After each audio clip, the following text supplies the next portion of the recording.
público. Bienvenido. ¿Cómo? Encarni Martínez Ortiz, representante de AIMUR, Asociación de Interinos Docentes de la Región de Murcia. Bienvenida. Carmen Reyes Mago, la compañera que acaba de decir lo que ha tenido un accidente y que el tratamiento no nos puede acompañar hoy aquí. Y bueno, esperamos desde aquí su pronta recuperación. Rafael Martínez Sánchez, AMPACE, Federación de Asociaciones Madre y Padre de Centros Cooperativos de Enseñanza de la Región de Murcia. Y en último lugar, tengo a Alfonso Vera Martínez, que es el responsable de la enseñanza pública de SSP y UCT de la Unión General de Trabajadores. También nos quería acompañar, que nos acompaña de hecho, Gabriel Sánchez Crespo, que está aquí delante de mí, junto mía, que es el secretario del CONFAPA regional, que también ha venido a hacer unas intervenciones al final de la presentación. Recordaros de verdad que seamos un poquito rigurosos con todos, si os paséis por yo voy diciendo también, limitando un poquito el tiempo, cuando queráis. Empezamos ya, María Teresa. Buenas tardes a todos, encantada de estar aquí, de la invitación a participar. Paso ya directamente, dadas las prisas que tenemos, voy a tratar de ir cortando parte del discurso que tenía preparado, que me ocupaba unos 10 minutos. Bueno, yo voy a hablar sobre todo de cosas relacionadas con los centros escolares en general, y lo que yo quería decir lo había realizado en 3 consideraciones iniciales, de 3 puntos de partida, de donde parto yo, y luego 3 temas que me parecen más importantes en relación con los centros. Las 3 consideraciones de partida de las que yo quería hacer la intervención, pues tienen que ver con lo siguiente. La primera idea que está tan extendida entre nosotros, es que cuando se habla de organización, o cuando vamos a hablar de todo,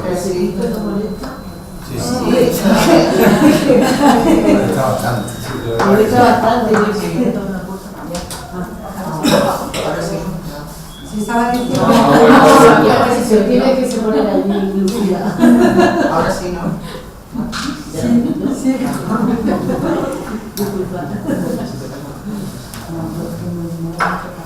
Cuando estaba diciendo, pues esa idea tan extendida de que al hablar de centros escolares, pues es un poco como todo el mundo piensa que vamos a hablar de lo administrativo, de la gestión, de la burocracia, de las formalidades.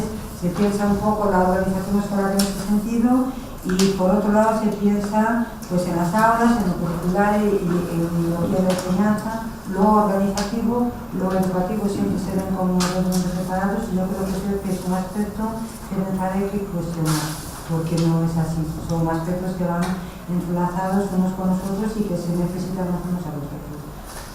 Otra consideración de partida de la que yo iba a hacer mi intervención, pues es que si esas 2 facetas, lo organizativo y lo curricular, pues están interrelacionadas, hay que tener claro una cosa a la hora de pensar aspectos relacionados con los centros, y es que a la hora de hacer propuestas de mejora de los centros escolares, eso significaría que cualquier punto que se trate desde una óptica organizativa tiene que pasar por el filtro de la incidencia que tiene eso en el ámbito educativo. No conviene o no deberíamos de plantear medidas o soluciones o propuestas en relación con aspectos organizativos que no vayan a tener una incidencia en lo que es la educación, el aprendizaje de los alumnos y el éxito, digamos, de los alumnos, que para eso existen los centros escolares. Y la tercera consideración que quería hacer es que hay algunas personas que sostienen que que sostienen con una cierta duda, pero sostienen que posiblemente las muchas reformas que se han hecho y a las que hemos estado sometidos en estos últimos años, pues han contribuido de alguna manera a mejorar el modelo pedagógico de nuestros centros. Pero hay muchas personas que están de acuerdo en que si alguna cosa que no ha tocado las mejoras y las reformas educativas que hemos ido teniendo a lo largo de estos años, es precisamente en todos los aspectos relacionados con los centros escolares: estructuras, relaciones organizativas, procesos organizativos, culturas organizativas. Son aspectos que prácticamente no han quedado tocados por la reforma. Y eso hace, por no sé, mis reflexiones han dado, pues eso hace que de alguna manera eso que de no prestarle tanta atención a los aspectos organizativos y más que nada pues al currículo y poco más, pues tiene que ver con esa idea de que se dice muchas veces que nuestros centros son organizaciones educativas públicas pero de uso y consumo privado. ¿Qué quiere decir de uso y consumo privado? Pues que son organizaciones públicas donde la práctica está privatizada. No es una práctica organizativa, es una práctica individual, es una práctica que se suscribe a las aulas porque no se han tocado nunca otros aspectos o condiciones organizativas que es importante que se desarrollen en los centros. Para mí, sí son muy a todo correr, pero bueno, para mí esas son tres ideas de partida a partir de las cuales yo plantearía pues cuatro o también tres, no cuatro, sino tres temas o facetas en relación con los centros escolares o con las organizaciones escolares que yo creo que son candentes en nuestro momento, sobre todo si sabemos un poco cómo están siendo gobernados y cuáles son los problemas que tienen los centros escolares en la actualidad. Que los temas que yo sobre los que quería comentar algo son estructuras organizativas, relaciones y procesos organizativos y liderazgo y cultura.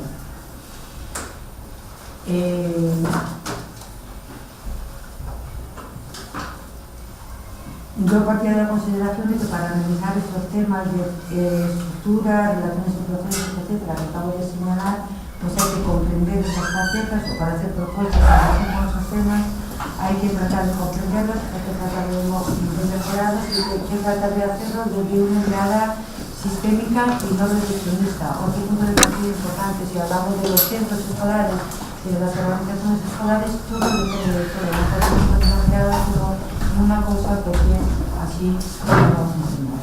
Yo voy a tratar de hacer algunas consideraciones, por lo tanto, desde mirando un poco a lo que es dentro de los centros escolares, las cosas que pasan dentro de los centros escolares, lo cual no significa que no tenga plena conciencia de que las cosas que pasan en los centros escolares pues nunca son ajenas ni son impermeables a los contextos y las fuerzas políticas, sociales, culturales, etcétera. En ese caso yo no voy a entrar mucho en este tema.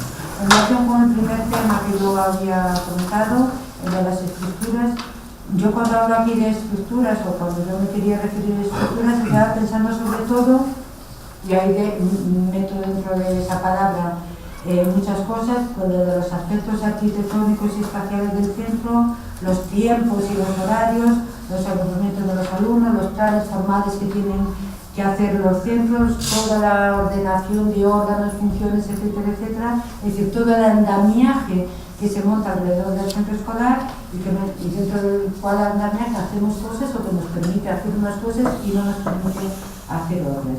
Yo creo que una característica de toda la normativa que vamos teniendo y todas las reformas que hemos ido teniendo es especialmente pues la sobreregulación, es decir, el afán de crear continuamente estructuras que muchas veces se quedan vacías. Y en ese sentido, pues hay una obsesión casi por regular todas las cosas de los centros y tenemos en ese momento ante nosotros pues, centros cuyas características desde el punto de vista estructural más básicas serían, yo creo que coincidiremos casi todos, temas como, que son todos temas estructurales, la fragmentación y rigidez de tiempo de trabajo de los estudiantes, así como la delimitación ya de antemano de los tiempos y escasos, que por cierto son muy escasos, de comunicación y trabajo para el profesorado.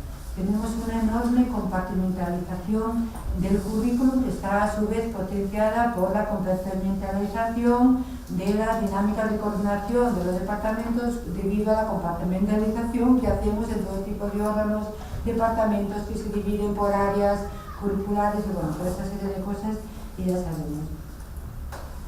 Tenemos una diferenciación enorme y una compartimentalización también enorme entre lo que son todas las medidas de atención a la diversidad que separan, que categorizan, que establecen determinado tipo de medidas con unas diferencias a veces muy sutiles para cualquier persona que se salga de la norma. Tenemos todo eso fragmentado. Tenemos regulación y sobreregulación de órganos, funciones que tienen, etc. etc. Y todo esto, que son componentes estructurales de los centros, pues en el fondo, con toda esa comportamentalización, están dificultando planteamientos curriculares, y ahí pasamos por el prisma de lo educativo, que es para lo que nos tiene que servir, planteamientos curriculares y planteamientos de innovación pedagógica que hoy se consideran fundamentales, y precisamente con lo que están planteando es que haya aspectos más de integración, que haya aspectos más participativos, más activos, que haya menos rigidez, que haya menos compartimentalización en los centros y que funcionen más como un todo, y no todo compartimentalizado, donde yo lo tengo todo sobre regulado y poco más, ¿no?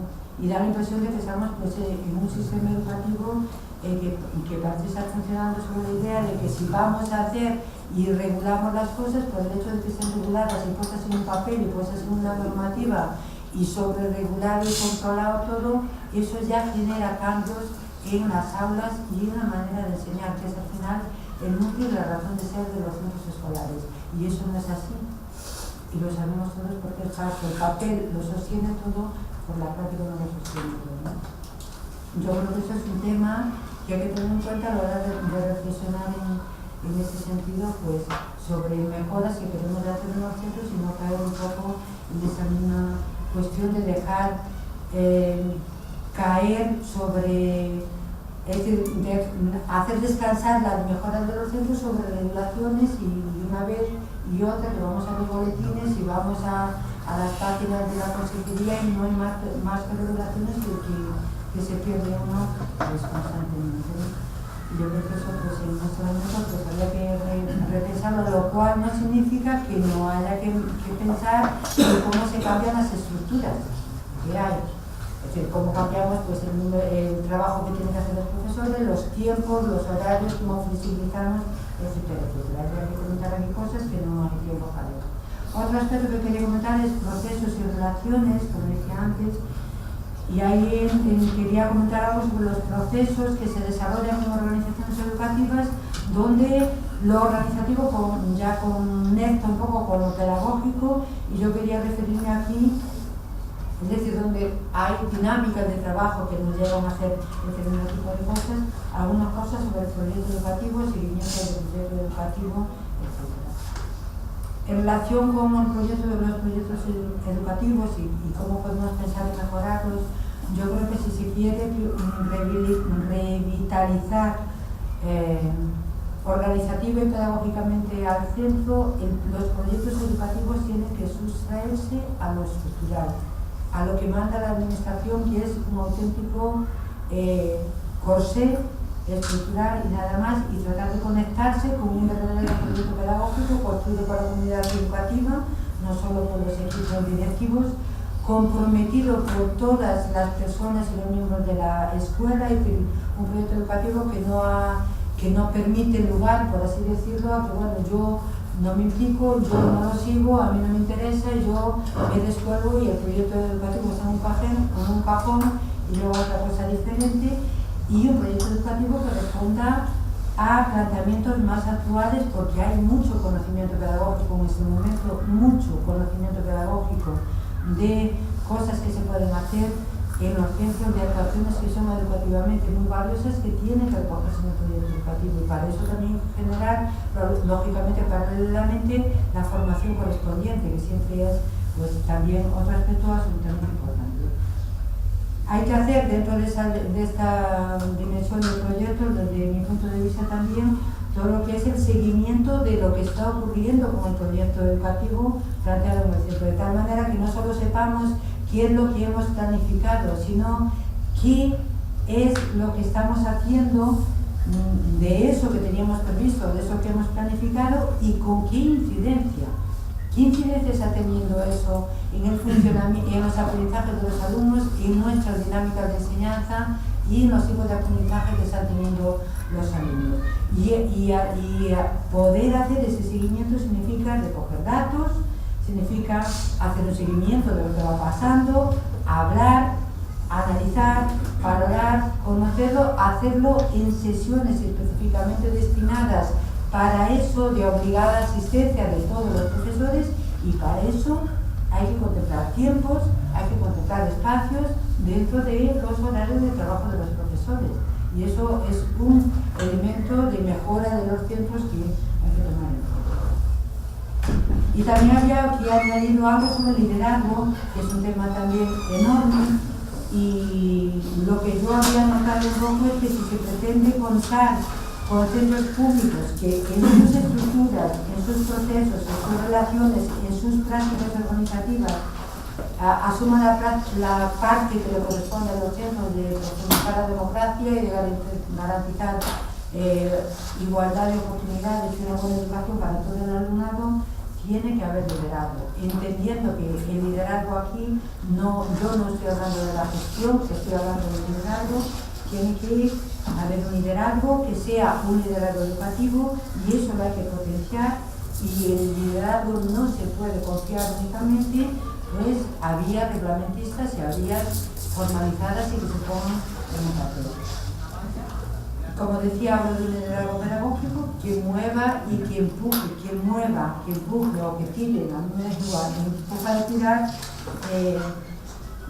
que mueva a los centros por caminos que todavía no los hemos transitado, educativamente valiosos, educativamente potentes. Yo creo que el tema del liderazgo es un tema muy complejo, que habrá que hablarlo mucho, que habrá que incorporarlo necesariamente, como se está incorporando en casi todos los países europeos, y hay un tema que es absolutamente crucial, que es qué formación queremos, si queremos que haya personas que desarrollan procesos o que facilitan procesos de liderazgo en los centros, que no tienen por qué estar ligados necesariamente a personas que ocupan cargos. Una persona que ocupe un cargo no es un líder, es un líder que sabe hacer cosas nuevas y sabe empujar a que se hagan cosas nuevas, ¿no?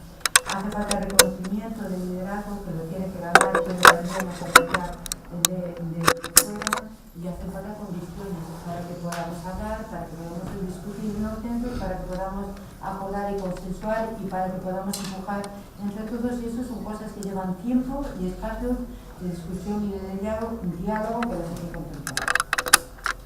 Y tenía otra cosita, pero a lo mejor ya voy me quedo aquí ya.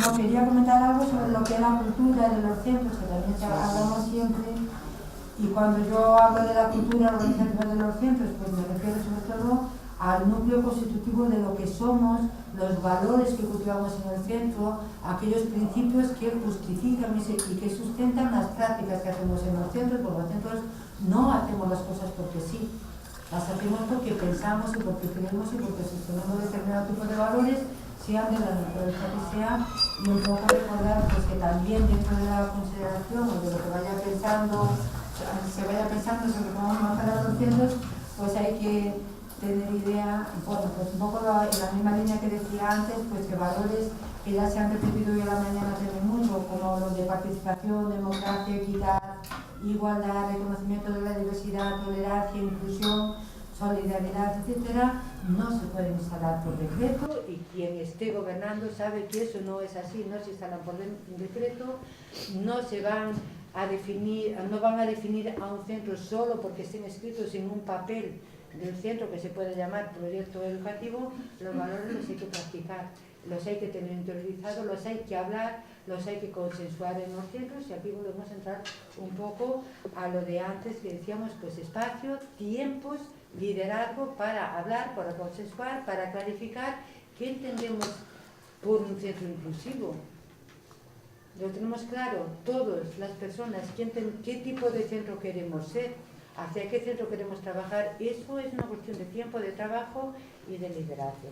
Y yo creo que también es importante que se instalen en los centros el valor de que, bueno, nosotros tenemos que tener como trabajadores unas ciertas condiciones de enseñanza, unas ciertas condiciones de trabajo, o tenemos que tener respeto y reconocimiento por parte de nuestras autoridades, por así decirlo, y todo eso tenemos que poder reclamarlo, pero también tenemos que tener la idea de que con los derechos van los deberes, y hay que instalar también un centro que los deberes nos empujan a que tenemos que ser responsables con nuestros propios centros, y no podemos, como decía antes, decir, pues yo no me implico en ese proyecto porque no me apetece, yo elijo la formación que me parece, independientemente de la formación y problemas que hay que solucionar en ese centro, y eso es un tipo de cultura que también hay que ir construyendo en los centros. Ahí también desempeña un papel importante pues todos los procesos de liderazgo. Y lo último, ya aquí sí, el último, también el valor y la cultura de que los centros sean lugares seguros y lugares respetuosos para nuestros alumnos y alumnas y para nuestros profesores y profesoras. Y yo creo que eso lleva consigo cultivar mucho el valor de la corresponsabilidad. Es decir, que nuestra responsabilidad en el centro no empieza y termina en el aula. Todos tenemos que ser responsables de las cosas que pasen y que acontezcan en los centros. No puede ser que en los centros pasen cosas y luego las noticias salgan pues que no nos habíamos enterado.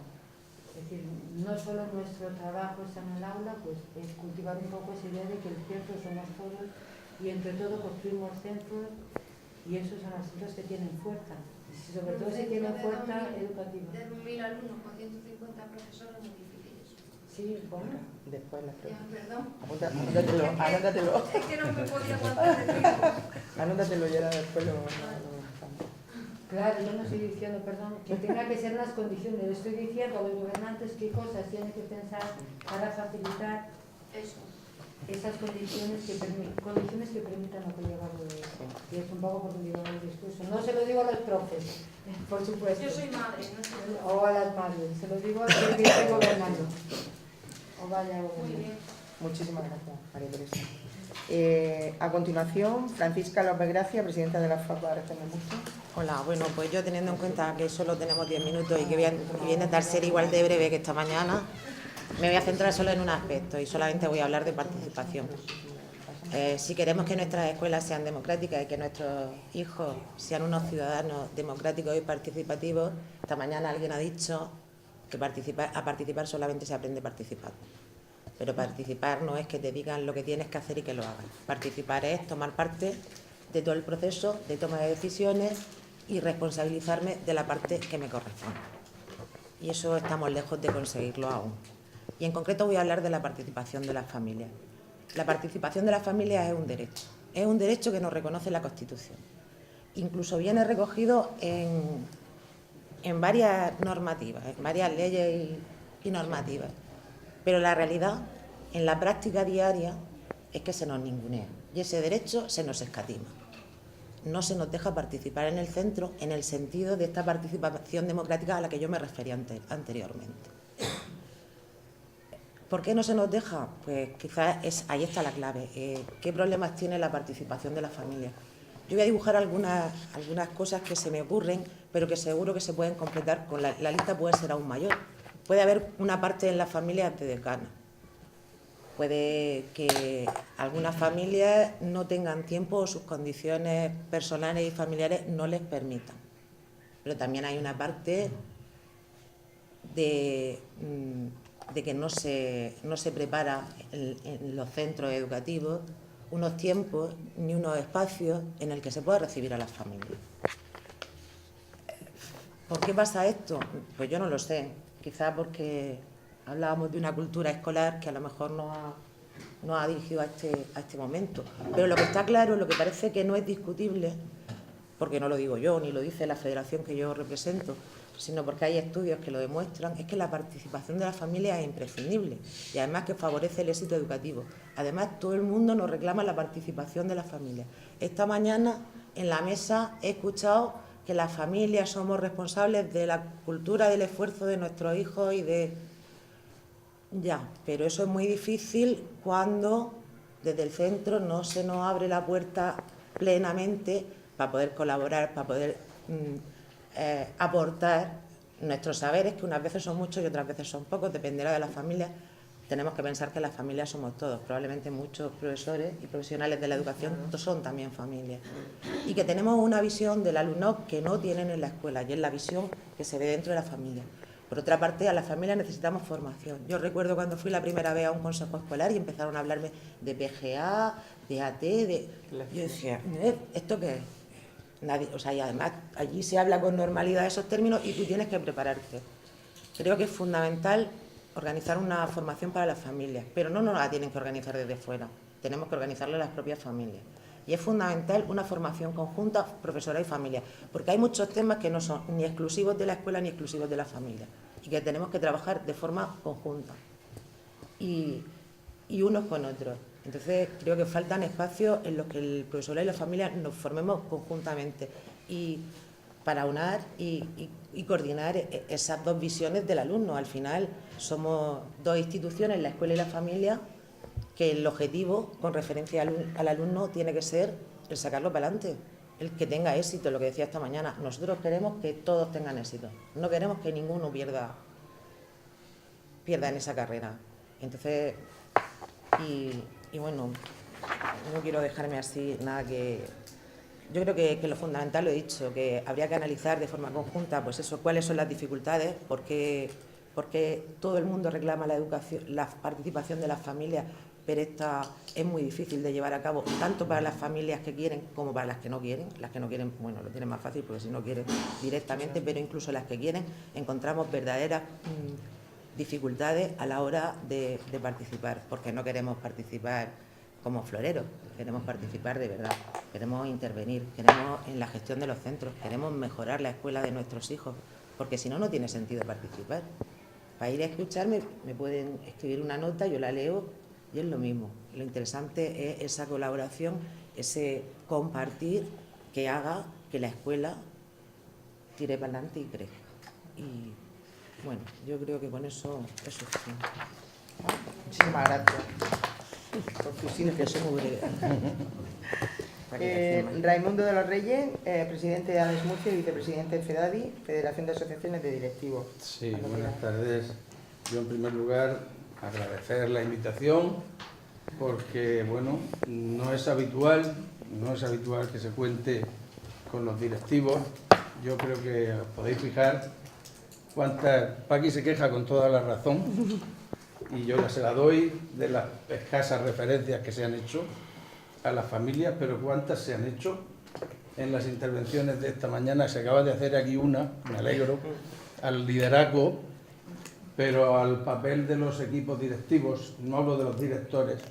Nosotros tenemos muy claro, somos asociación de directivos y tenemos muy clara la diferencia entre ejercer funciones directivas y ser director. Y creemos en el liderazgo distribuido, en el liderazgo compartido y en el trabajo en equipo. Y tal y como está hoy en día la educación, muy difícil es que el trabajo se haga de manera individual. O tienes un equipo o el trabajo difícilmente sale hacia adelante.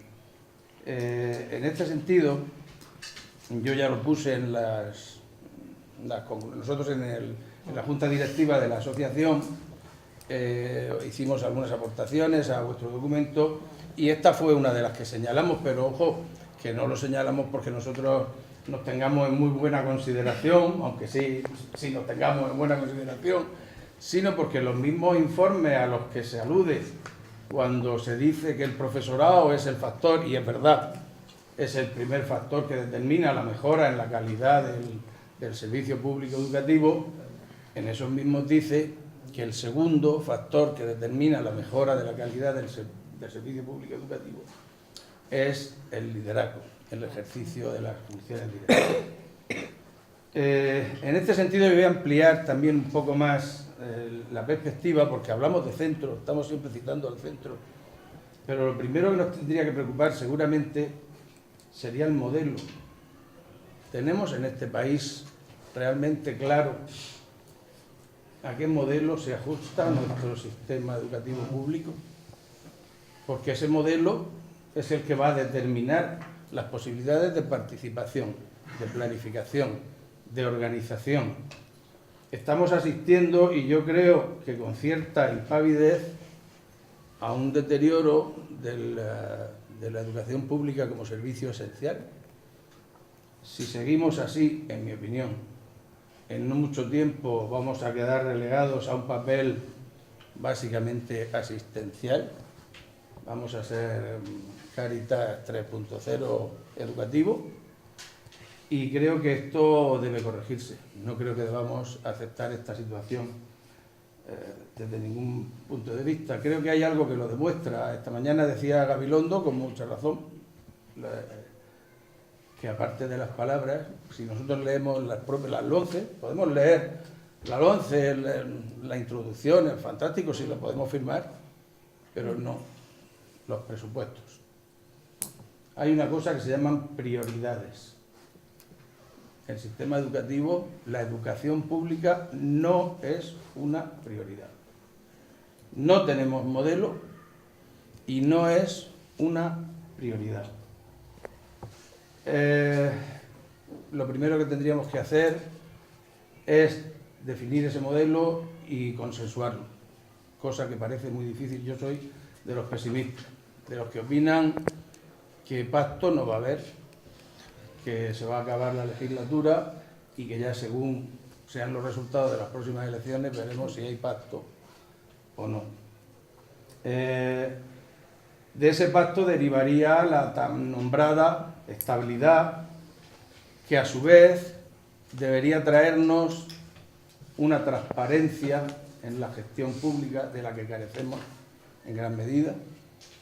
La gestión que se hace de la educación pública no es transparente.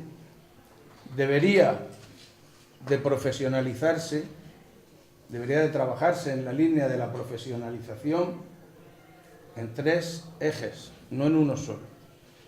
La profesionalización del profesorado, claro, en todos los sentidos, la selección, la formación, la evaluación, el reconocimiento. También, y nos queda mucho camino, y lo digo por nosotros, la profesionalización de las direcciones. Direcciones, como digo, en sentido amplio. Habría que revisar muy a fondo el modelo de dirección que tenemos y pensar en función directiva y también profesionalizar los procedimientos de selección, profesionalizar la formación, evaluar y reconocer. Como la comparación del reconocimiento que tienen los equipos directivos en nuestro país con el que tiene en cualquiera de nuestro entorno es ridículo. Y eso, si lo hacemos bien, nos llevaría a algo que nos permitiría organizar, planificar con más éxito, que se llama autonomía. Y a la palabra autonomía le pasa un poco lo mismo que a la palabra pacto, que a base de usarla nos lo vamos a cargar, porque la palabra pacto ya luego casi que no significa nada. Nos pasamos el día, los políticos se pasan el día haciendo pactos de boquilla. Hay que hacer un pacto por el más menor, hay que hacer un pacto para aquello, para lo otro, un pacto. Un pacto es una cosa, es una palabra que antes tenía mucho peso y ahora que no pesa casi nada, creo yo. Bueno, pues con la palabra autonomía vamos por el mismo camino y encima nos dicen que nos dan autonomía cada vez que se les ocurre soltarnos algún marrón. Venga, tenéis autonomía, pues iros al ordenador y poner la georreferenciación de las paradas del autobús, por decir algo que hemos tenido que hacer hace poco, ¿no? Ese es el concepto que se tiene de autonomía. Los gestores, los políticos, tienen que definir realmente qué equipos directivos quieren. Si quieren equipos directivos con liderazgo pedagógico o si quieren administradores a los que mandarles cosas y que sean bien mandados. En este sentido, la participación es fundamental. Yo soy de los que cree en la comunidad educativa, no solo en el sentido particular, sino en el sentido amplio. Todo el país, en el fondo, es una comunidad educativa. Y en esa comunidad educativa no puede ser que se promulgue una ley en la que, al establecer las funciones de los consejos escolares, desaparece el verbo aprobar. Los consejos escolares ya no aprueban nada. Yo soy director y no agradezco en absoluto el favor. Yo creo que hay cuestiones que efectivamente deben decidirse entre todos. Y a los primeros que hay que rendir cuentas de lo que se hace es a tu propia comunidad educativa, que al menos en ciertas cosas te tiene que dar el visto bueno. Y si no te lo da, pues te tienes que explicar, tendrá que venir alguien, ver qué es lo que ha pasado y ver si es que se está trabajando mal, se está trabajando bien o qué sucede ahí. Yo, en este sentido, voy a acabar porque tampoco quiero pasarme en absoluto del tiempo, contando una anécdota que me parece muy significativa en cuanto a precisamente el papel de las familias, que es algo de lo que sin duda hay que recuperar para que esto mejore. No es casualidad que en distintas ocasiones y en distintos momentos, sabéis que las comunidades con mayor éxito, entre comillas, por lo menos en lo que se refiere a resultados, son las del norte. El País Vasco, Navarra, ahora se parece que se suma a La Rioja. Qué casualidad, las tres vecinas juntas ahí arriba, porque se fijan una en la otra. Aquí parece que fijarnos en lo que hacen los demás nos cuesta algo de trabajo. Y en distintas ocasiones, distintos foros y en distintos momentos he oído repetida una expresión. A las familias de Beasain les importa mucho la educación de sus hijos. Director de un centro de Beasain, consejera de Educación del País Vasco. En Euskadi las familias tienen mucha preocupación con la educación de sus hijos. Nadie se me dé por ofendido, por favor, que todos los padres tenemos preocupación con la educación de nuestros hijos. Pero aquí falla algo. Aquí falla algo porque cuando hay que presentarse al Consejo Escolar hay que ir a buscar los candidatos, y yo he tenido candidatos que no han venido a votarse. Que la cosa... Entonces, aquí falla algo. El Estado, cuando algo, vuelvo a lo de la prioridad, cuando algo le parece una prioridad, desarrolla campañas. Y no se trata solo de leyes de educación. Cuando le parece que el tráfico está, que hay más accidentes de la cuenta, hace una campaña, ¿verdad?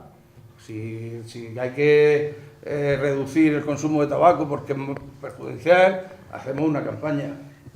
Igual deberían ir pensando en hacer campañas realmente, y no aquella de Gracias Maestro, que estaba muy bonita, pero en fin, campañas en serio, nacionales, en las que de verdad se diga a los padres, se diga a las familias lo importante que es su papel en la educación de sus hijos, y que no pueden pensar que cuando los llevan al colegio o al instituto han solucionado el problema de educar a sus hijos, ni siquiera garantizando que tienen que hacer más que llevarlos, y luego poner medidas para aquellas familias que luego a la hora de verdad son las menos, no se dan las circunstancias adecuadas para que la motivación, pues para eso están los servicios sociales, y hay modos de conseguir que acudan.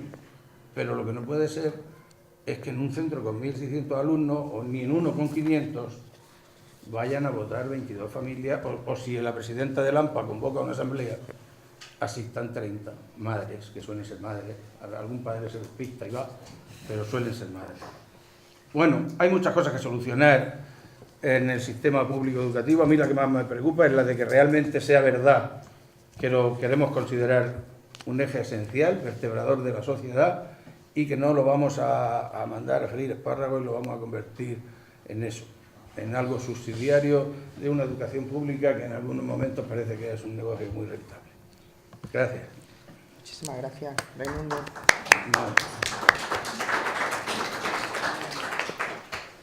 Encarni Martínez Ortiz, representante de IMU, Asociación de Interinos. Gracias. Encarni. Vale, pues al hilo de lo que estábamos hablando, como es la participación, la planificación y la organización, desde el punto de vista de los docentes interinos, que ahora mismo en la región somos más del 25% de los docentes que estamos dando clases en las aulas, tenemos un problema bastante importante, y los equipos directivos también lo tienen, y los centros como tal también lo tienen, porque se nos está pidiendo, María Teresa ha hecho alusión a que nos formemos en los proyectos y en la cultura de unos centros que en el mejor de los casos nos duran un año. Al año siguiente nosotros tenemos que cambiar otra vez de centro, adaptarnos a otro grupo de compañeros, conocer a otros alumnos nuevos y a otras familias nuevas con las que podemos empatizar o no, pero que al año que viene tenemos que volver a empezar. Y en esas condiciones estamos el 25% de docentes de esta región, entre los que me incluyo. Eso desde Europa nos han dado un toque ya. Eso no puede ser. Estamos en fraude de ley, se está abusando de la temporalidad y la mayoría de nosotros llevamos ya muchísimos años, porque las plazas estructurales no se están cubriendo, y llevamos muchísimos años en estas condiciones. Y claro, se nos debería haber hecho fijos porque las plazas están ahí. Yo llevo 11 años trabajando y corriendo en centros, por ejemplo, hay compañeros que llevan muchos más. Y no se nos han hecho fijos y no estamos integrados en un proyecto de un centro ni nada de eso. Estamos por ahí, pues este año aquí es el ABN, pues aquí me formo en ABN y hago lo mejor que puedo con mis alumnos en ABN. No, pero es que allí se trabaja por proyectos. Luego cuando yo ya está llegando el mes de abril, que yo ya domino los proyectos maravillosamente, ay, ¿por qué no te puedes quedar?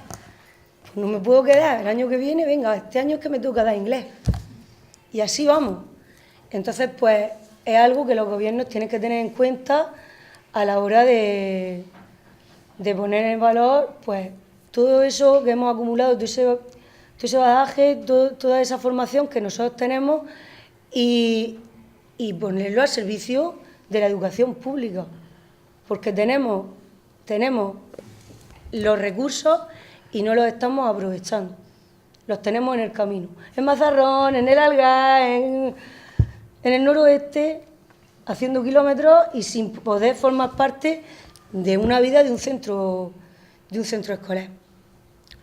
Otra cosa que yo quería apuntar, ya desde el punto de vista personal nuestro, no es solo de la organización de los centros, es que a ver cómo organizas tú tu casa y tu familia, si tienes que estar, y tu trabajo, si tienes que estar continuamente memorizando temas que ya te sabes porque ya has aprobado las oposiciones, pero te tienes que volver a presentar, a ver cómo haces todo eso y cómo te dedicas a tus alumnos y cómo organizas la vida de tu casa y cómo tienes hijos. Porque yo ahora mismo estoy a punto de cumplir 37 años y es que ni me lo planteo, porque tiempo no hay. Pero estoy contentísima porque sigo trabajando a día de hoy todos los días de mi vida. Claro, ¿cuántos como yo están fuera? Porque en el 2013 se hicieron unos recortes bestiales, que en los centros ya no tenemos horas ni para prepararnos, ni tenemos apoyos para ofrecerles a esos chiquillos, ni tenemos nada. Y compañeros con una experiencia bestial están en sus casas. ¿Cuánta gente? Porque tenían su familia y no han podido competir, ni formarse en inglés, ni formarse en nuevas tecnologías y en el proyecto de moda. Pues es muy complicado organizarse. De otro modo, no me podía dejar yo en el tintero el sistema de selección que tenemos ahora mismo de docentes. Es que es el mismo sistema que se utilizaba en el siglo XVIII. Es que yo me tengo que aprender todas las leyes que van cambiando a día de cada día para poderlas plasmar o no, porque a lo mejor no me da tiempo en el examen, cuando yo si la necesito hago así en el móvil ahora mismo, te la busco, te digo el año, la fecha y te la leo literalmente. ¿Por qué me la tengo yo que saber de pe a pa, igual que un montón de compañeros que están allí sufriendo cuando yo todo ese tiempo lo podía haber estado utilizando para resolver problemas en mi centro? Te lo digo. No nos arreglamos. Hay un motivo económico. No, hay una cosa que es importante. Tampoco se puede uno entrar a un aula sin algo en la alforja. Entonces, sí, pero ¿cuántas veces hay que demostrar lo mismo? Porque la mayoría de nosotros hemos aprobado las oposiciones muchísimas veces. Hay errores que a veces traen problemas muy gordos a los profesores que los cometen, precisamente que se evitarían con una preparación previa al acceso a la profesión adecuada. Que esa preparación previa no debería ser al aprobar la oposición, porque tú ya llevas 11 años, has dicho, de interina. Sí. Esa preparación tendría que ser antes de entrar por la puerta de un centro. Entonces, pero una oposición no te prepara para eso, es lo que yo quiero decir. En absoluto, por eso eso es lo que tendría que haber. Una prueba memorística no selecciona al mejor docente, no lo hace. Si el DIR lo va a arreglar o no lo va a arreglar, pero desde luego el máster no lo arregla. Algo habrá que hacer en ese sentido y es importante que uno tenga unos recursos mínimos. Yo no estoy Ya en está, ya contra. está. No estamos en el debate. Ya está, Claro, ya está. ahora después en el debate, que si no es que nos quedan dos compañeros. Sí. Y ahora ya entramos al debate. Sobre el DIR también quería hacer mención.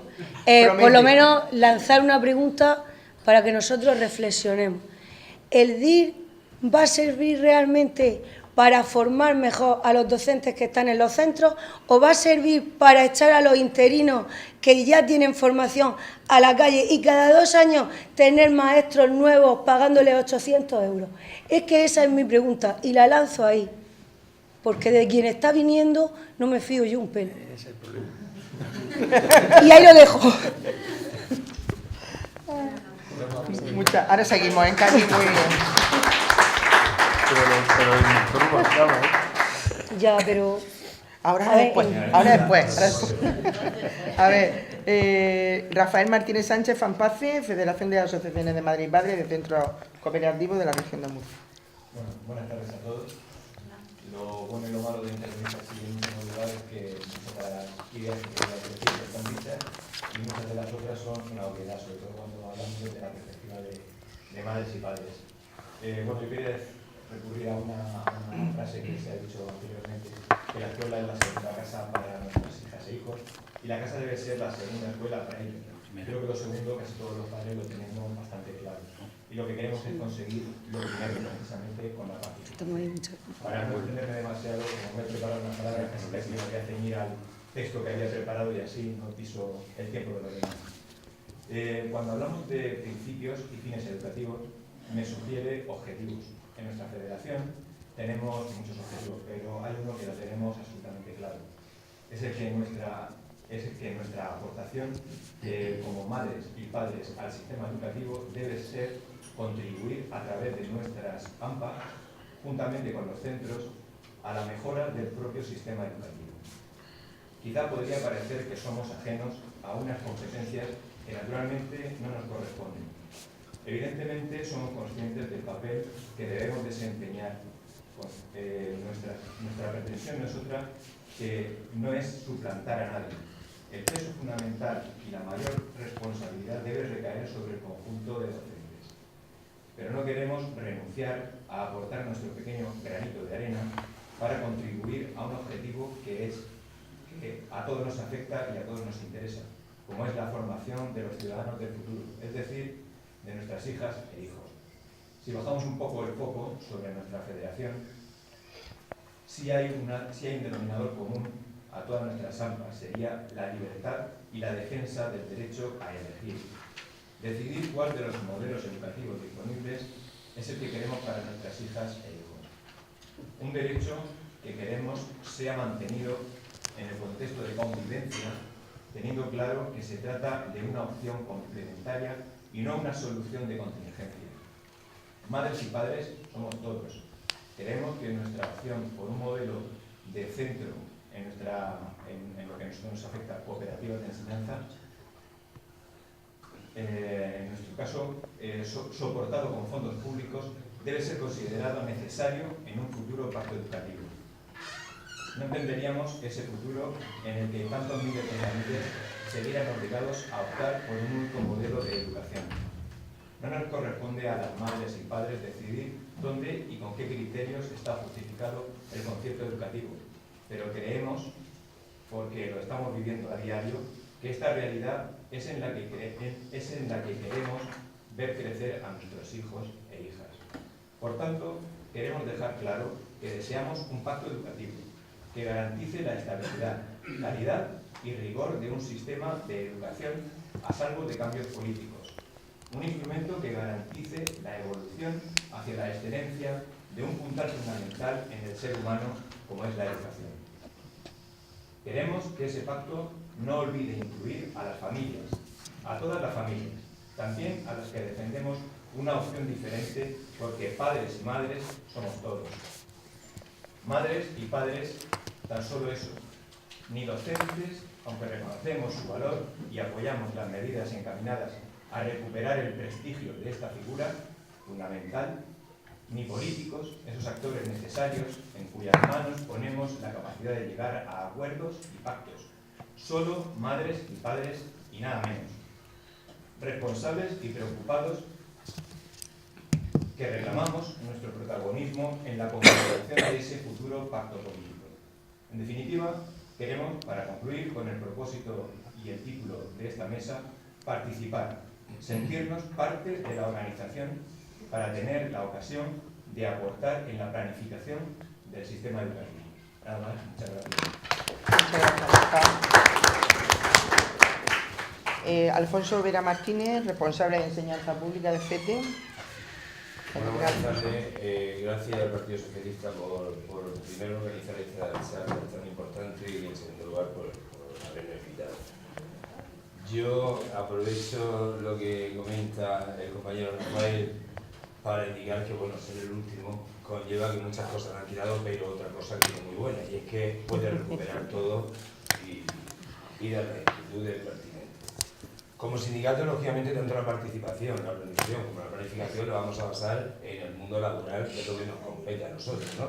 Y voy a ser más duro que ninguno de los compañeros que hay aquí. UGT no va a firmar jamás un pacto educativo mientras que la LONCE esté presente. Lo siento, pero yo voy a ser muy drástico en mi forma de hablar porque además me gusta serlo así. La Consejería de Educación, en cuanto a planificación, se gastó en el año 2016 el 28% de lo planificado en sus presupuestos. En el año 2016 se gastó el 32%. Esto lo notifica en comparecencia la compañera del Partido Socialista, Choni Ludeña, a lo que la consejera en ningún caso desmintió. El mantenimiento de los centros, por tanto, si acumuláramos el 100% de los gastos del presupuesto de este año, tendrían que incrementarse por el 72 de 2015, 68 de 2016 más el 100% de este año. Estaremos hablando de un incremento de 300%. Desde UGT hemos solicitado, entre otras cosas, que se haga un estudio eficaz y verdadero para una planificación y organización escolar en donde, por ejemplo, se controle aspectos tales como el amianto en los centros. Y no tenemos todavía ningún tipo de solución desde hace ya tiempo.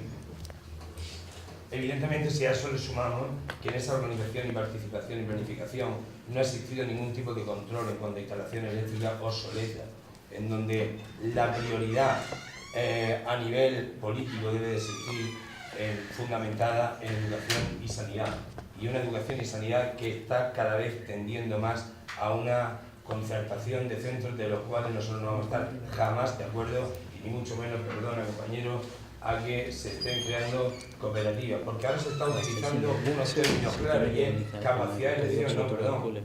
Usted elija sobre lo que nosotros proponemos, pero no me coordine lo que yo tengo que hacer, que es distinto. No se puede consentir que se estén cerrando centros de enseñanza pública y aulas para concertar centros y crear centros de cooperativas. No se puede consentir. Lo siento por ser así, pero es que es así. Se están cerrando, si ahora mismo un ejemplo claro y obvio, si carmelitas, franciscanos, etcétera, por ejemplo, de Cartagena, están pagando los padres para esa capacidad de elección y están pagando para ir a primero y segundo bachiller, si se le da la libertad de que en primero y segundo bachiller puedas acceder sin ningún tipo de pago, Jiménez de la Espada, Isaac Peral y centros próximos, por regla de tres obvia, van a perder alumnado. Y ese alumnado va a perder, ¿qué va a considerar entonces? Que gente como Encarni no tenga posibilidad de acceder a un funcionariado público con unas propuestas de examen obsoletas e innecesarias, tales como en el Real Decreto 276, en donde nosotros estuvimos sentados. No se pudo en ningún caso negociar con la Administración Pública a consecuencia de que, primero, exámenes eliminatorios en donde se está evaluando a compañeros nuestros para hablar de una determinada ley o del tema 23. Es más o menos maestro que yo, o que un compañero de la concertada o de la cooperativa en cuestión, que se sepa el tema 26 o no se lo sepa. Creo que no.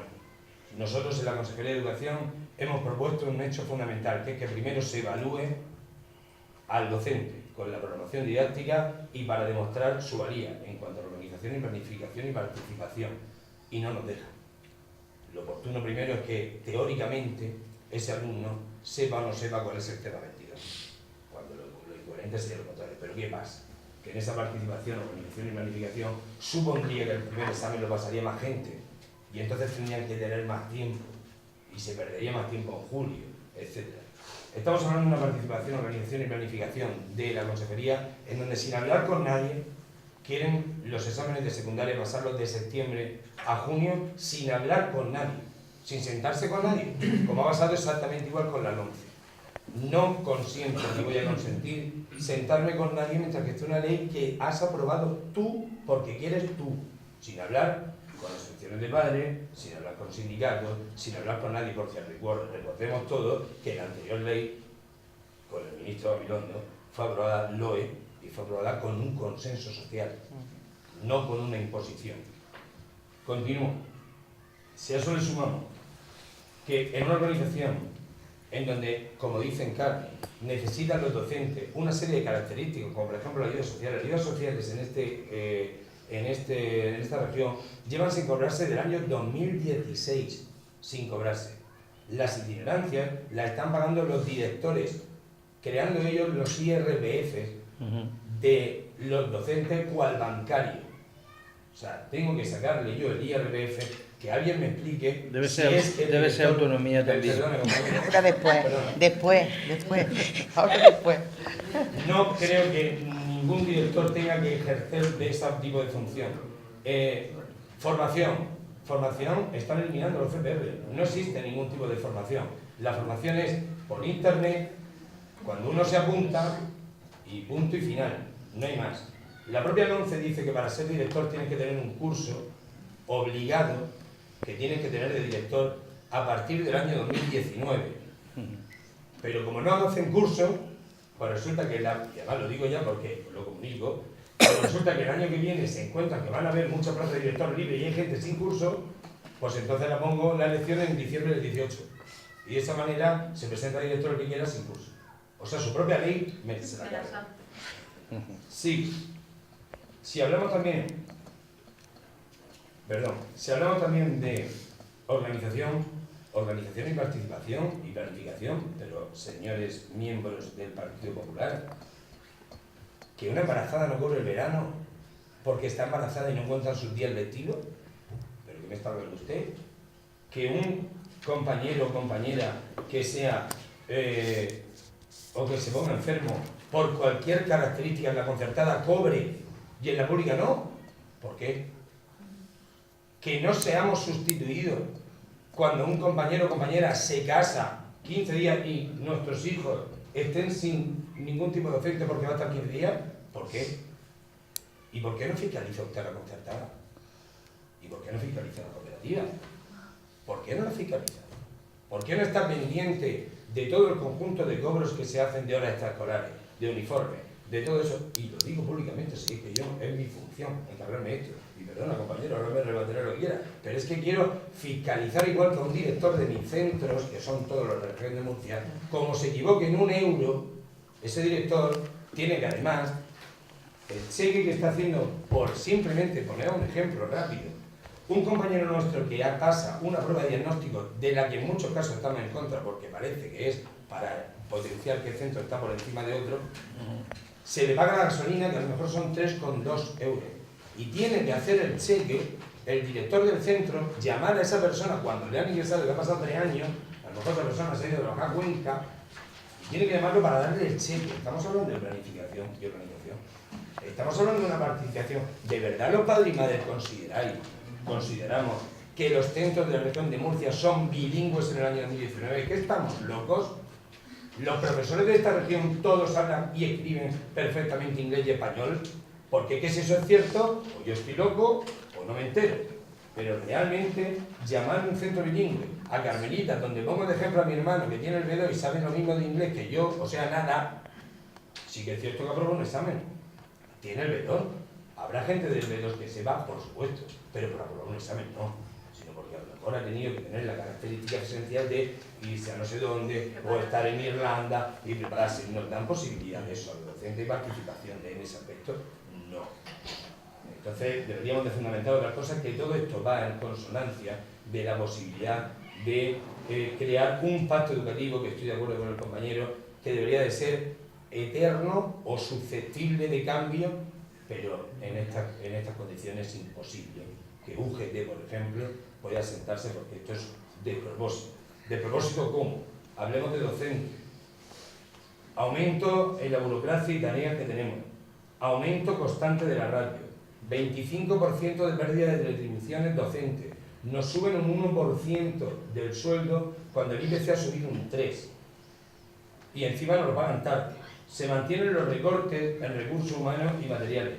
Se siguen perdiendo derechos sociolaborales. La concertada y la cooperativa cobra el mismo sueldo que la pública. El mismo. Y no tienen ningún control excepto los sesenios, cierto. Pero no tienen ningún tipo de control ni para el acceso. Ninguno.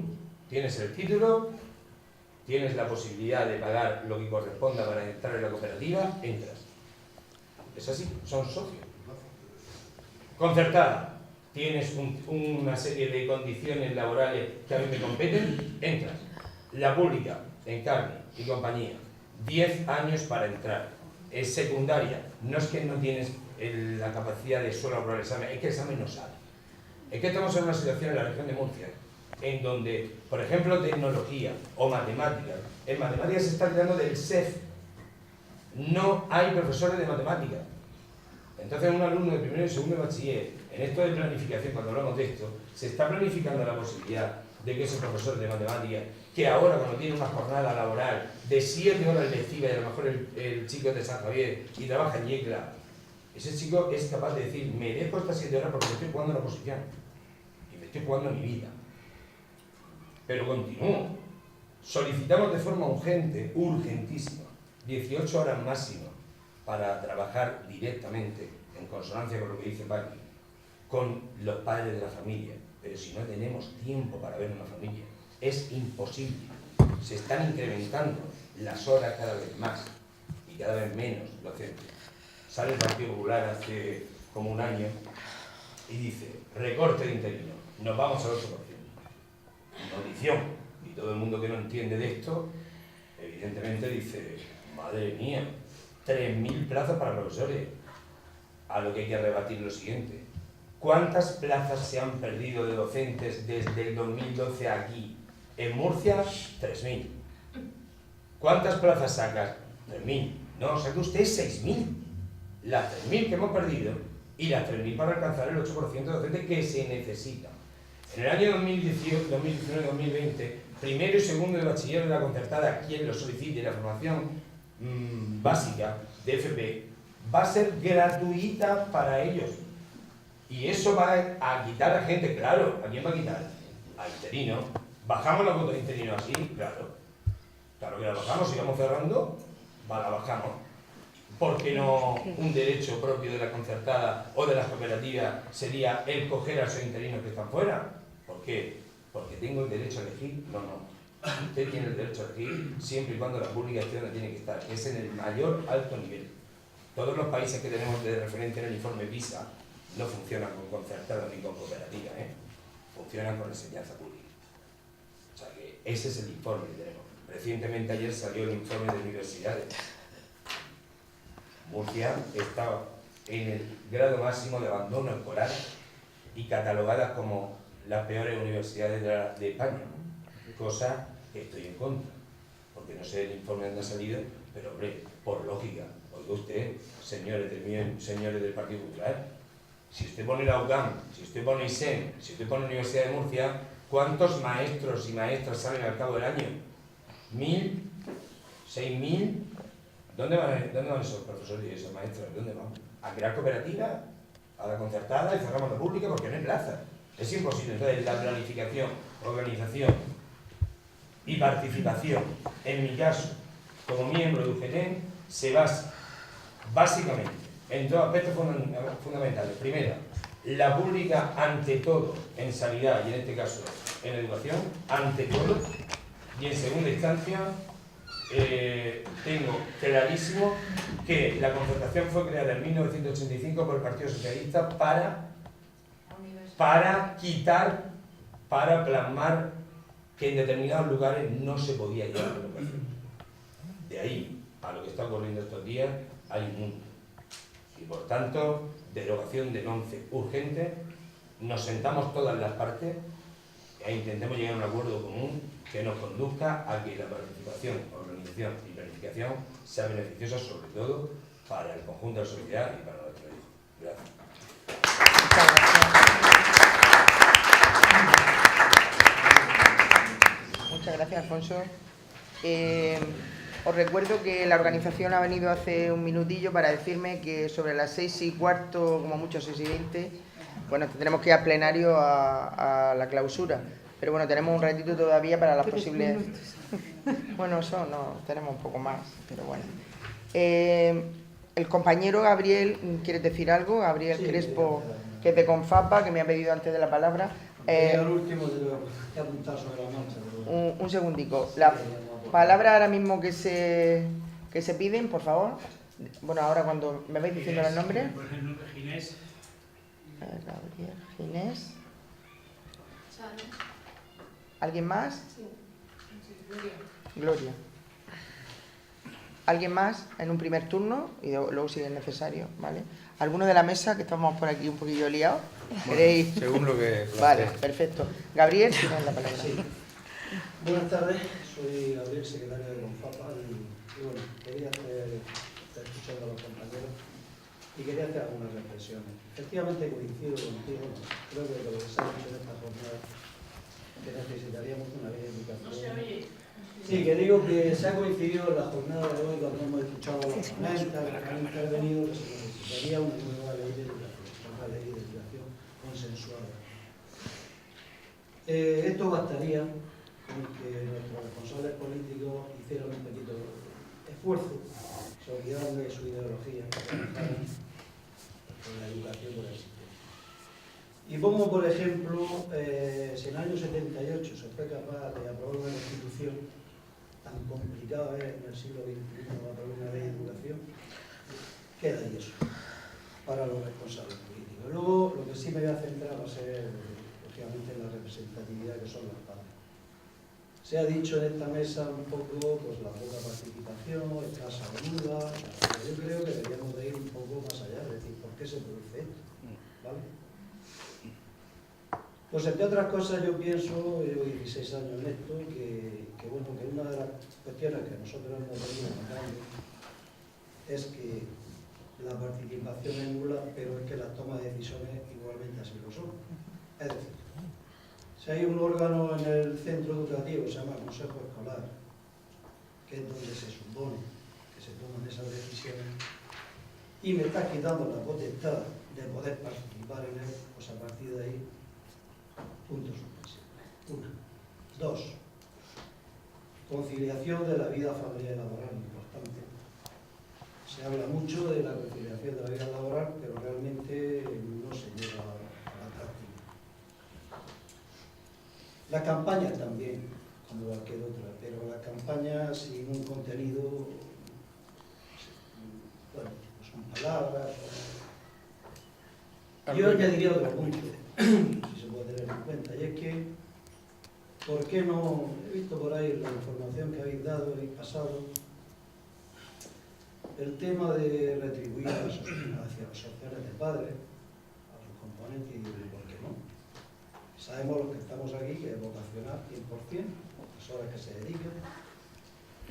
Los políticos así lo expresan también, que son vocacionales hacia el pueblo, pero ellos sí tienen, lógicamente, una retribución. Entonces, ¿por qué no? No me parece descabellado. También las personas que se dediquen a esto, que empleen unas horas, ¿por qué no se les puede también retribuir? Creo que venía en el programa en alguna de las aportaciones. Porque claro, nuestros políticos se hinchan a decir que están al servicio del pueblo, pero bueno, ellos sí tienen su dieta, etcétera. Yo creo que hay que profundizar un poco en ello, realmente analizar el por qué no hay participación, o la familia no tiene a la asamblea, tampoco más o menos que estás pidiendo representantes y con un miedo escénico, ¿no? Se agachan, quiero decir. Entonces, hay que analizar eso. Yo doy algunas propuestas para que si se quiere se tengan en cuenta. Yo creo que lo primero sería dotarlas de participación y decisión de los órganos colegiados al respecto, que son los consejos escolares. Porque yo, por ejemplo, estoy en uno que es municipal y prácticamente, no, la realidad nos dan todo lo pasado. Es decir, entonces, pues sería importante que la familia, que creo que es una parte importante dentro de la comunidad educativa, pues por amor, pues tomar decisiones al respecto. seguir el modelo, como decía el compañero o la compañera.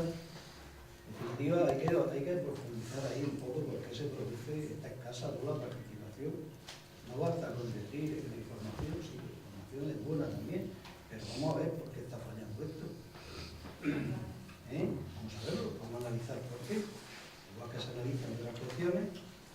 A ver, yo he dado alguna sugerencia, alguna idea. Por supuesto, para mí todo pasa porque esa participación lleve paralela a una toma de decisiones.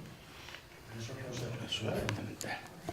Que ya pues, han dejado simplemente un número, un representante de los que están ahí de la AMPA, pero nada, testimonial. ¿Vale? De acuerdo, muchas gracias. Y poco. ¿Terminó? Gracias, Gabriel. Ginés. Sí. Bueno, yo siguiendo en la misma línea que estabas hablando tú, es decir, el problema que yo veo respecto a la participación es que no se llega cuál es el origen de ese problema. Entonces, yo creo que hay dos cosas que son muy genéricas. Es decir, se habla de participación, pero ¿de qué participación estamos hablando? Estamos hablando de la participación informativa a la familia, estamos hablando de la participación consultiva, estamos hablando de la participación deliberativa, estamos hablando de la participación evaluativa, estamos hablando de la participación educativa, que sería la plena, ¿no? Entonces, claro, decir, si esa participación no existe, sino que es un saco amplio, que hablamos de participación, la participación no funciona, lo que hay que ver cuál es el problema. Y el problema realmente radica en que hay una serie de barreras que impiden esa participación. Y creo yo que la primera barrera es que las familias y la comunidad no forman parte del ADN de los centros educativos. Esto sería largo de explicar, pero porque viene de muy atrás, desde que se inició la escuela pública, nos remontamos incluso a siglos atrás, en los cuales la familia nunca ha formado parte de la familia, sino que el profesorado, el centro, se ha considerado como son los expertos en la materia, los que realmente toman decisiones, los que tienen todos los privilegios para enseñar, y los padres, en último caso, han sido meros colaboradores cuando ha venido bien, ¿no? Evidentemente, ¿no? Otro, yo creo que otra barrera precisamente es esta que hoy día en la sociedad de la información y el conocimiento no se sostiene, que es la del experto. Es decir, hoy día en la sociedad de la información existe el diálogo, pero claro, el diálogo, la conversación con otras personas, independiente de su formación académica, supone que también pueden aportar elementos que vayan haciendo avanzar la institución escolar en todos los sentidos, ¿no? Y luego hay también, pues, yo creo que se puede decir que la escuela pública se va contagiando del neoliberalismo y se va considerando a las familias como clientes del centro. Entonces, hay más cosas, pero evidentemente esta sería la dirección en la cual habría que ir profundizando a ver cómo se pueden ir revirtiendo estos aspectos para que el centro educativo realmente contara con la familia desde una perspectiva. Y luego, claro, hay otro aspecto que parece que se nos escapa, pero es que luego hay, para el centro educativo hay familias visibles y familias invisibles. Las familias invisibles son esas familias que no van nunca al centro, que son desestructuradas, que realmente desde el centro siempre le hemos echado la culpa de que no se preocupan, y eso es mentira. Cualquier madre, cualquier padre se preocupa de sus hijos. Lo que pasa es que las circunstancias en las que se mueven hacen que no tengan la suficiente valentía para integrarse ni en el AMPA, ni en el centro educativo, etc. Esto sería muy largo, pero yo creo que tendría que llegar el momento en el cual empecemos a ver esas barreras que nos están dificultando esa participación, cómo podemos irlas eliminando. Y realmente, para llegar precisamente a lo que sería lo ideal, ¿no? Es decir, que el centro, la familia y la comunidad, pues es un todo en el cual las decisiones se tomaran conjuntamente. Esa sería la participación educativa, donde los padres y las madres podrían entrar al centro, no como ahora, que tienen que pedir permiso, si el profesor se lo da. Yo llegaba ahí, el año pasado fui a un centro que ponía prohibida la entrada a los padres en horario escolar. Es Evidentemente, un padre o una madre que gana va a tener que incorporarse al centro si le prohíben entrar al centro en la hora escolar. O sea, solamente tiene que venir a la hora extraescolar. Pero si también resulta que cuando yo el año pasado fui a un centro y me dice la directora, este centro a las 2 se cierra cal y llanto, de aquí no entra ni el taxi. Lógicamente estamos blindando los centros de la comunidad educativa. ¿Por qué no se les facilita a ese centro que AMPA, otras personas voluntarias pudieran hacer actividades, abrir la biblioteca, al barrio, incluso un montón de cosas? Entonces realmente estamos en una situación a veces específica. Paro porque esto sería infinito. Inés, ¿podría aclarar un momentico nada más lo del experto que has dicho, no te he entendido bien? Has dicho lo de la familia, lo que estaba hablando ahora, sí, lo de la familia y la comunidad educativa, que no están en el ADN propiamente de la comunidad, sí. Pero lo del experto no he terminado de entenderlo. ¿Lo puedes aclarar? Sí, quiero decir, el experto es el que sabe. Las familias no son expertas, sí. Unas tienen formación, tienen una inteligencia cultural y otras no. Es decir, que lógicamente se desprecia desde el experto que es el que sabe realmente a las demás personas que ahora no son expertas, no se les considera, no se les consulta porque se supone que no van a aportar muchas cosas nuevas, ¿no? Muy interesantes. ¿No? Ahora sí. Muchas gracias. ¿Charo? Pues yo en la misma línea que este compañero, porque también soy madre y he estado muchos años en el AMPA del Instituto Miguel de Cervantes, antes del colegio de mis hijos, y el Miguel de Cervantes es el centro más grande de la región, tiene este curso de 2.000 alumnos y tiene 150 profesores, con lo cual, pues por eso yo decía cuando ha intervenido la profesora María Teresa que es muy difícil que un claustro llegue a un consenso de ninguna cuestión si son 150 profesores en el centro. Y bueno, yo estaba en el consejo escolar y le preguntábamos muchas veces en el consejo escolar al equipo directivo si es que no habían trasladado la información al claustro que nosotros le pedíamos como padres en el consejo escolar, y nos decían, a los que han ido sí, pero ¿cómo controlar en un claustro de 150 personas? ¿Es que van a pasar lista? ¿El director va a pasar deben, por supuesto, bueno, deben, por supuesto. Pues aquí da igual porque... Deben pasar lista. Deben pues allí no sé si... Allí pasaría lista si se estipula así, pero allí todos no iban nunca jamás. 150 profesores allí no había, no sé si todavía dónde estaban. Entonces, eso es un tema muy complicado. Nosotros lo pusimos en conocimiento de la consejería este tema hace 10 años o más. Nos prometieron que, bueno, el centro está muy viejo, tiene 60 años, y nos prometieron que lo iban a arreglar y que iban a separar FP de secundaria. Y eso nunca se ha hecho, o sea, nunca hay dinero para hacerlo, nunca, o sea, nunca llega el dinero, y esto hace más de 10 años. Eso por un lado, con respecto a lo que quería decir antes. Luego, con respecto a lo que yo estoy de acuerdo con Raimundo en lo que ha dicho, pero vamos a ver, hay familias que participan en el centro, pero hay muchas familias que efectivamente no saben qué es un consejo escolar. Ni tienen ni... Bueno, hay familias que sí lo saben, porque también hay familias que son maestros, profesores en nuestros centros, pero muchos no tienen ese conocimiento. Y si no saben lo que es un consejo escolar, aunque haya lecciones al consejo escolar, como no sé lo que es, pues no voy. Y con respecto a las estadísticas de los votos de los padres en los centros escolares, cuando hay consejos escolares, tengo que decir que, por supuesto, son los que menos van, porque muchos tienen desconocimiento de lo que hay, y entonces lo que no conocen no te interesa. Pero los profesores tienen un tanto por ciento de voto muy alto porque estáis en el centro, claro, igual que los alumnos. Me gustaría saber qué tanto por ciento de votos de profesores habría en los centros, en consejos escolares, si tuvieran que ir a propósito a votar. Eso hay que tenerlo en cuenta. Y luego, con respecto a lo que ha dicho el compañero de Fete,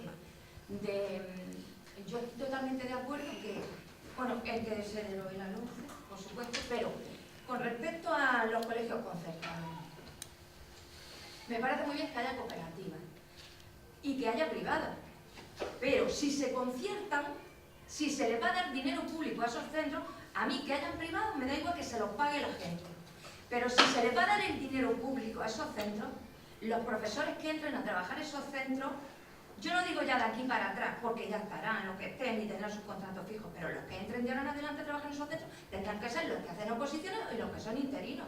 Pero ¿por qué tienen que entrar a trabajar? Si se va a mantener con dinero público, tienen que entrar a trabajar profesionales con las mismas condiciones que entran a los públicos, porque son sostenidos con fondos públicos y se rigen por la misma ley de los centros públicos. Y si se rigen por la misma ley, tienen que acceder al centro a los profesionales con las mismas condiciones que entran en los centros públicos. Es así de sencillo. Ya, pero debería. Y estoy totalmente de acuerdo no paga la en Se termina en las cooperativas también. que el dinero tiene que ir a la pública y no se debe desviar a la concertada o a la privada cuando no sea necesario. Que no habría en la mitad de cooperativas. ¿Puedo contestar a lo de los... A ver, un momentico. Me están pidiendo las palabras por ahí. ¿Tu nombre? Espera. María. ¿Y el compañero que he visto por aquí? No, si no he terminado. Es que me estaban pidiendo para que no se me olvidara, ¿vale? No he terminado. Vale. ¿Has terminado, verdad, Charo? Sí. ¿Gloria? Pues yo solamente quería hacer una reflexión. Es verdad que, bueno, yo que soy presidenta de AMPA durante 7 años de un instituto, y la verdad es que sí que me hice mucho de valer a toda la junta directiva de la asociación de padres. Es verdad que con la LOMCE pues se ha retrocedido mucho y que cuesta mucho más, o es más molesto el padre y la madre que está ahí diciendo esto es lo que quiero, aquí quiero participar, aquí quiero hacer, aquí quiero estar. Pero yo es verdad que también llevé una memoria, o sea, cuando a mí me dijeron, bueno, yo dejo la directiva de la asociación de padres y al año que viene tenemos nuevas elecciones. Yo lo que hice fue durante todo el verano presentar una memoria, hacer una memoria de actividades, perfilar. Lo que nunca se había presentado en ese centro, no tenía 1000 y pico alumnos en aquel momento. Pero sí que tenía claro que no podía ir de vacío, que tenía que aportar y que necesitaba, o sea, yo traje a García Calvo, yo hice que entonces Covacho, que era decano de Derecho, viniese a aquel instituto y que nos trajese un decano de cada uno de los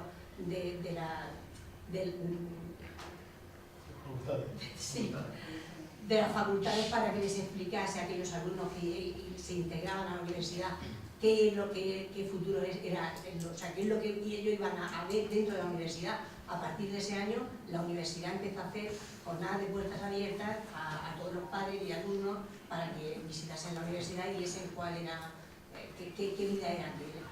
Bueno, eso por un lado, pero por otro lado, mi real problema es el mismo que tiene Juan, o sea, es un problema familiar ya, esto ya es un problema familiar. Mi hijo es interino 12, desde los 22 hasta, bueno, desde los 22 hasta los 35, que ha decidido ser padre, porque eso era un impedimento para él a la hora de poder decir de tal hora a tal hora, de tal hora a tal hora, de tal hora a tal hora. Yo me imagino que mi hijo, igual que en las mismas circunstancias que tú te puedes encontrar, el año que no tienes oposiciones, te has sacado una carrera pagándola en una universidad privada que te ha costado un pastizal y que has hecho infantil, primaria, educación física, máster, publicaciones, has tocado el techo. Tú tienes 4 oposiciones aprobadas. ¿Qué especialidad, qué carrera, dónde hay que examinarse tantas veces y aprobar una oposición para ser maestro? ¿Dónde? Yo es que no lo entiendo, o sea, aprobado con notaza, quiero decir, y está trabajando desde junio a septiembre. Algo está fallando aquí. Habrá que darle una oportunidad a toda esta gente. No cerrar la puerta, como hay mucha gente que me dice, mi profesor de prácticas está en la calle. El profesor que él tuvo de prácticas, a salir de la carrera, está en la calle, porque tenía 2 hijos o 3, tenía una hipoteca, tenía muchas cosas que hacer, y no podía dedicarle de tal hora a tal hora, de tal hora a tal hora, de tal hora a tal hora, porque había 1000 cosas más y trabajando. O sea, esto habrá que dar una solución, yo no lo sé. Y luego, por otro lado, tenemos, yo, con todos los respetos a la diversidad que podamos tener en este país, yo vivo a una calle de la Comunidad Valenciana, Evidentemente, cuando a mí me vienen 13.000, o sea, sacan 100 y pico de plazas para magisterio, pero resulta que te vienen 13.000, 15.000 solicitudes. O sea, eso es un chollo para la comunidad autónoma. Las tasas que recauda, eso es un chollazo. Pero el que a mí me venga gente de la Comunidad Valenciana, que me parece estupendo, que vengan del País Vasco, que me vengan de Baleares, que vengan de donde sea. Y no estoy discriminando a nadie, ni muchísimo menos. Quiere decir que yo no tengo la misma posibilidad de irme allí, porque no sé valenciano, o no sé vasco, o no sé balear, o no sé gallego, y no tengo la misma posibilidad. Deberíamos de ver también la manera de que a la gente que es de la tierra, darle una puntuación, premiarle con una puntuación, o que la gente que venga de fuera, pues que tenga por lo menos 2 años de haber estado viviendo en la zona donde se va a examinar. Yo es que no lo sé, donde empieza su igualdad, donde termina su igualdad empieza la... ¿Puedo responder a eso? Brevemente, pero brevemente que tenemos varias la palabras. Solución a eso que tú has dicho ya estaba. De hecho, yo en muchas oposiciones anteriores que se planteaban mejor que las de ahora, se hacía y ya se está viendo para y para la siguiente. Era hacer la fecha coincidir. Si tú estás aquí, no puedes estar a la misma vez en el otro sitio.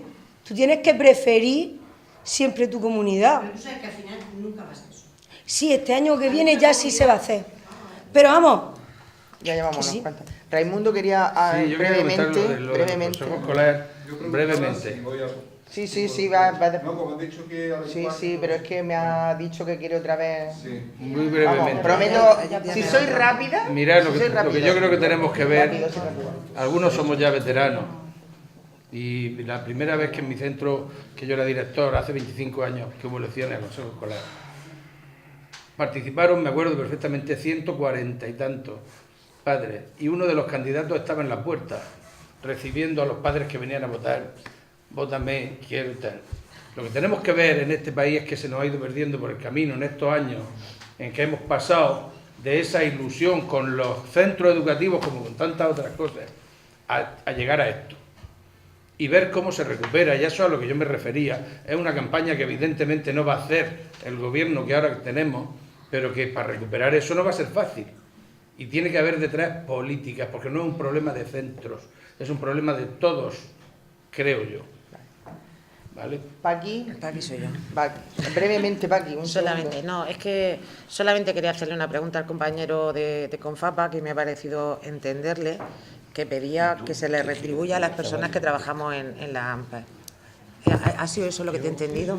Vale, bueno, nosotros desde nuestra posición, desde la organización de la que formo parte, lo que venimos reclamando, sobre todo desde el 2009, que es cuando las AMPA recibían subvención de la Consejería de Educación, es que se financie a las asociaciones de padres, no a las personas. El trabajo de las AMPAs es gratuito y voluntario, y nosotros estamos en contra de que se les pague. O sea, a mí nadie me paga, yo ahora mismo ostento el cargo de presidenta de la FAPA Juan González y no cobro un duro, ni pensamos que tenga que cobrarlo. Precisamente, ¿vale? El dinero lo solicitaríamos para las asociaciones para que puedan organizar actividades, pero nunca para las personas concretas. Muchas gracias. María. Buenas tardes. Vamos a ver, yo he sido presidenta de una AMPA durante 8 años y vamos a ver, aquí hablamos de participación. Los padres a la hora que los necesites siempre están ahí. Yo esa es, la experiencia que tengo es esa. Y no hay participación, pero porque estamos cansados, porque nadie nos escucha. Nadie nos escucha y entonces llega un momento en que no paran de trabajar, no paran de asistir a todos sitios, la burocracia es imposible y entonces llega un momento en que tiramos la toalla. Somos muchos los que estamos ahí al pie del cañón, pero al final tiramos la toalla. No puede ser que una AMPA llame a la consejería, al departamento, para hablar con la directora de planificación de centro y se pasen 6 meses y no nos escuchan, no nos dan la cita, nos han quitado la voz y el voto en los consejos escolares. Es muy importante, los equipos directivos son muy importantes y a mí me consta, porque por ejemplo en el municipio donde estoy, los equipos directivos son muy participativos, trabajan con las AMPAs codo con codo, tenemos el centro abierto cada vez que lo necesitamos, pero llega un momento en que va al consejo escolar, tiene un problema, lo expone, no tenemos voto, no tenemos voz, no tenemos nada. Si vas a un consejo escolar municipal y expones un problema, lo expongas las veces que lo expongas, nadie te escucha, porque vuelve al año siguiente al mismo consejo escolar municipal y tenemos el mismo problema. Si vas a una comisión de educación pasa lo mismo, los problemas son, y como nadie nos escucha, la participación es imposible. No tenemos acceso a la consejería, los padres, las familias no tenemos acceso. Cada vez que llamamos, sí, pero no, se pasan los años y no hay manera. Hemos hecho escritos porque no estamos de acuerdo, los padres que acudimos a los consejos escolares, no estamos de acuerdo con la asignación que nos quitan. Con la que no nos dan, perdón, la que no nos dan. Eso es, bueno, quejas continuamente, pero los papeles no llegan nunca donde tienen que llegar y nadie nos escucha y al final los padres pues decimos, ¿para qué? ¿Para qué? No vamos a apuntar a nada. ¿Para qué vamos a luchar? ¿Para qué si nadie nos escucha? Entonces ahí está el tema de la participación. Porque yo digo que de la manera que está la burocracia se tiene que acabar, nos tienen que escuchar y de esa manera habría más participación. Hay muchísimos problemas, estamos en el instituto, por ejemplo, en septiembre se cierra el cupo, ¿vale? Se cierra el cupo de profesores, en septiembre, apáñate con lo que tengas, y de septiembre a la fecha que estamos, en nuestro centro han venido 67 alumnos que nos hacen falta 3 profesores y ¿qué hacemos? Apáñate con lo que tengas. Y no nos escucha nadie, que tenemos que estar permanentemente en la puerta de la consejería, los padres con pancartas eso es lo que hay que cambiar. Y mientras que no se cambien todas esas cosas y escuchen a las familias, pues las familias no tenemos participación. Claro, que luego vas a una reunión donde estamos los públicos y los concertados y ningún concertado tiene ningún problema. Ninguno tiene. Empieza el curso y los públicos tenemos problemas por todos sitios. No tenemos el profesorado, no tenemos los auxiliares de conversación, no hemos empezado hemos empezado pero ves cortando un poquillo que queda una palabra. Vale, gracias María. Paco, y me queda Paco y la palabra al final que me han pedido, por favor, brevedad mucha. Bueno, yo como muchos de los que estamos aquí llevo ya bastante tiempo en la planta. Como presidente, yo ahora represento a la Federación de AMPA del Orbe. Entonces, quiero nombrar la Constitución y el respeto a la Constitución, que es nuestro marco de convivencia, y quiero hacer valer el derecho que tienen las cooperativas y los centros privados y los centros concertados de convivir con el resto de nosotros, ¿verdad? Pero ese derecho yo creo que es cuando hay una aportación económica, cuando es red pública, y se considera red pública los centros concertados y los centros, las cooperativas, que es lo que se ha hecho aquí referencia, pues si son redes públicas o forman parte de la red pública, pues debe reunir una serie de criterios de red pública. Entre ellos, pues, ¿por qué no? La selección, la elección del profesorado, ¿verdad? Y no quiero profundizar más en este tema. Comparto muchas cosas de las que se han dicho aquí, pero sobre todo yo quiero romper una lanza e identificarme con Encarni, con Alfonso y bueno, aquí por supuesto también con Raimundo, para los demás, porque yo represento a la enseñanza pública y es lo que me corresponde aquí decir. Quiero romper una lanza por la enseñanza pública y quiero mandar un mensaje de aliento y de apoyo a los compañeros, a las personas que están día a día batallando con nuestros hijos y apoyando y luchando. Yo he sido interino, sé lo que es eso, trabajo también en la red pública de servicios y lo que yo tengo afortunadamente, que me costó también mucho, no creas tú que yo estuve, pero lo quiero para la enseñanza pública. No se puede organizar, no se puede planificar si no hay una estructura de profesorado. Y esa estructura de profesorado debe ser una prioridad. La enseñanza pública en sí mismo es una prioridad. Y defiendo la enseñanza pública. Eso que en Francia nadie lo discute, ni siquiera la hija de Le Pen lo discute, ¿verdad? Está claro. Quiero una prioridad. Romper una lanza en función de la enseñanza pública. La enseñanza pública, plural, diversa, igualitaria, para todos y para todas. Sí, sí, de acuerdo. Muchas gracias, Paco.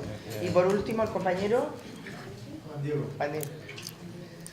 Breve. Breve, porfa, que ya nos han llamado la atención.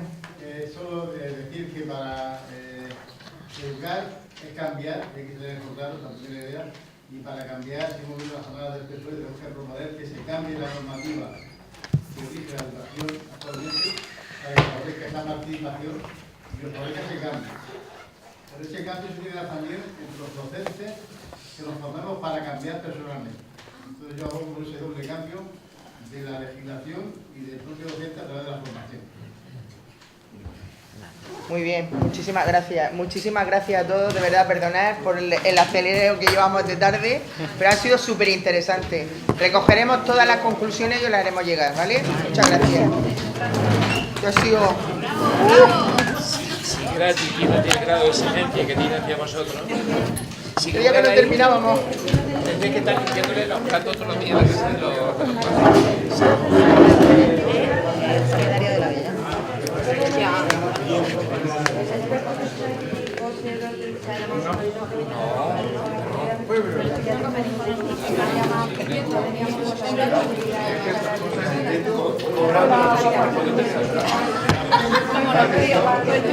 Oye, eso lo puedo pasar a la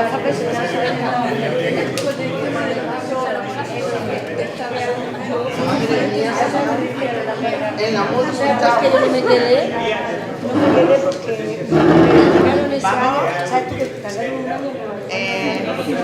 María Teresa. Rafa, me voy para allá que me están esperando. Vamos, voy para allá. Haberlo oído.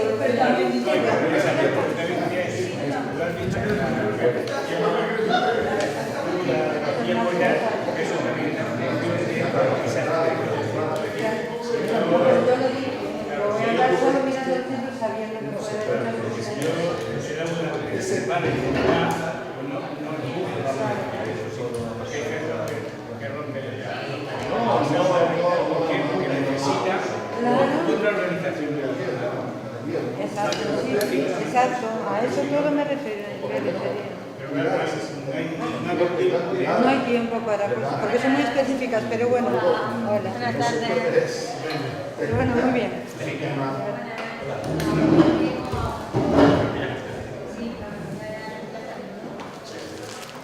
¿Alguien se dejó?